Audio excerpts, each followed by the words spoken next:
everybody, I'm live with Aaron, and you know what? It thrills me to death that you're watching this video. So number one, thank you so much, and I hope you enjoy it. I am coming to you from New Orleans, Louisiana, one of my favorite places in the world.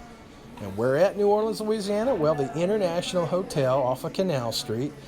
New hotel. Every time we come back, and I've been to New Orleans roughly 20 times, I try to stay somewhere different.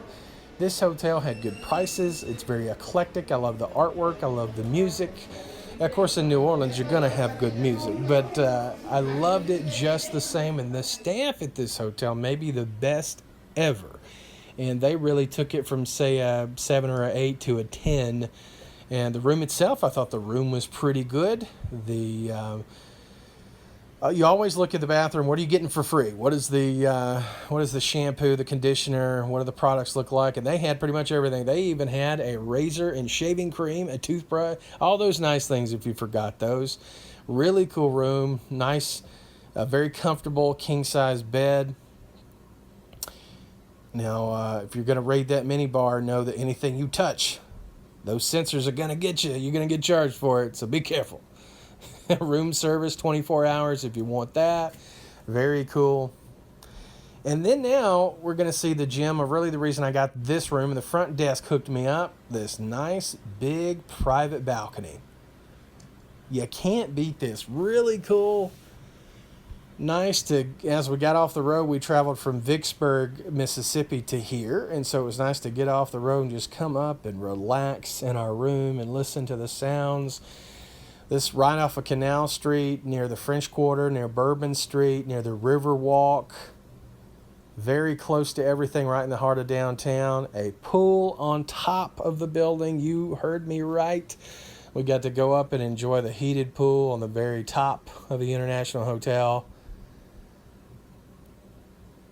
See the wonderful views around.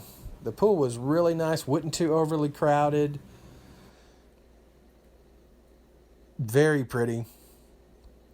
You know, I love New Orleans. I love the history of it, the culture. I've been everywhere from the Ninth Ward to the Garden District to the Superdome, all over the city. I have never encountered a rude person. I know some native New Orleanians are saying, well, Aaron, you just hadn't looked hard enough. And I'm sure that's the case because there's rude people everywhere, but I love this city. We get back to our room. We get a knock on the door. I'm like, okay, we haven't ordered anything.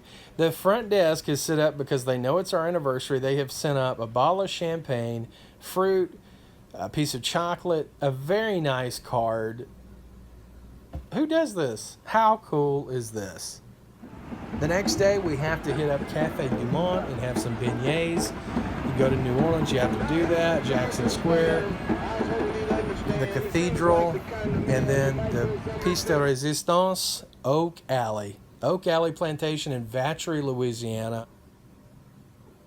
Oak Alley is actually named after the French word allée, meaning canopied walkway. It was built in 1837 by Volker Ami, a French Creole, and also noted as the richest person in the South at one time. It was a sugar plantation, and in the 1920s, after changing hands a few times, it had kind of fallen into disrepair. It would eventually be purchased by the Stewart family, and while bringing the home back to its original grandeur, they would also run it as a cattle plantation. Mrs. Stewart would pass away in 1972. They were the last family to live in the home. The home has also been featured in movies like Interview with a Vampire and Primary Colors starring John Travolta. It also has about 10 other credits on IMDb. It's been featured as a location for many film and television shows. Now let's take you closer to the action.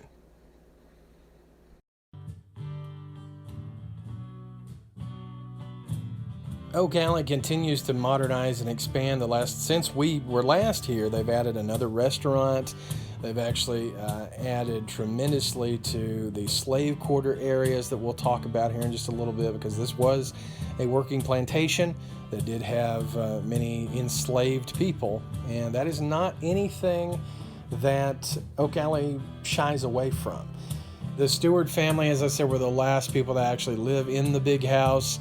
Mrs. Stewart passed away in 1972 and actually willed the property to the Oak Alley Foundation. They, in turn, opened it to the public and give people the opportunity to come see it themselves, to really harken back to a time of just these great mansion homes that we really don't know anything about now. Nobody lives in this type of opulence pretty much in the United States anymore. You'll see some grand homes, but really nothing like this. And it does show that when you actually had to pay a staff to take care of it, there was just no way. It was the same thing in England when some of the big manor homes would go down because the owners just could no longer afford to keep them up. This is the dining room. As you can see, the ways that they would try to cool the room by moving the flap back and forth. The different bedrooms, period pieces whenever possible. They do not allow videotaping in the home anymore, so you're seeing these still shots. I apologize for that. Back in the day, they did allow filming, and you'll still see some filming from time to time. I think it kind of just depends upon the particular tour that you're going on. And now we're in the slave quarter areas. One of the things about Oak Alley is they kept extensive records on the number of slaves that they had, the value of the slaves, and even the expertise of the slaves. Antoine, one of the most famous slaves from Oak Alley, even developed a type of pecan, and it was called at the time when he came up with this, it was called a paper-thin pecan because you could actually break the shells with your fingers. It was actually entered into a competition in 1876 and won a place within that competition. One of the criticisms in the past at Oak Alley was that perhaps plantation life was a bit too romanticized. And I can see that. I can say that that was possibly fair. So Oak Alley met that criticism head on and wanted to give a true sense into what it was like for an enslaved person here on this working sugarcane plantation.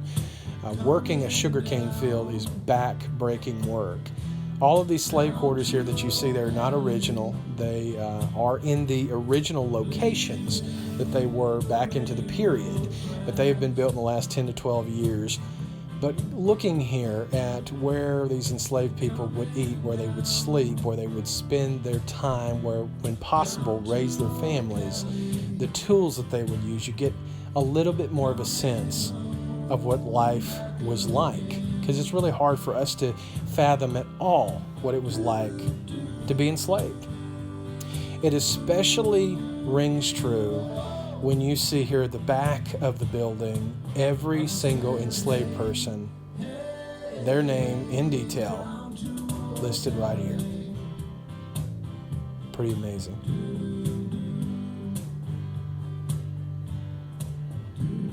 So like any good museum worth its salt, it's now time to head into the gift shop. Friends and family have already asked for several things, so we had a great time looking around and purchasing those. You got this awesome place outside. We actually did a little review for the Swedes that ran on his channel, so a Swede shout out here. Just a beautiful day when we were here. This little bar slash restaurant to the left was added since we've been here. But now we're going to take you into the main Oak Alley restaurant, and we're going to have some gator. And yes, you heard me right, some alligator. Love this restaurant. Have a wonderful time every time that we come here. It was packed out. We were here for Memorial Day, and there was quite a few people around us.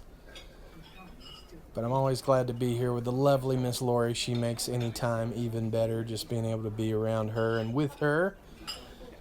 And so I am thinking we need some gator bites. Yep, we're going to have some alligator. And it's good. Very similar to chicken. I know we hear that a lot. So we had some spinach dip, some alligator bites here. And they were pretty good. Lori, do you like it? She likes it. Some mint tea for you. Not mint juleps, but mint tea. You can get mint juleps as well. So I had the red beans and rice. And Miss Lori had the crawfish etouffee. Once again, as always, a wonderful dining experience at the Oak Alley restaurant, and I highly encourage you to come see Oak Alley in Vatry, Louisiana. Thank you so much for joining us. Have a wonderful day, and thank you for watching our videos. Have a great one.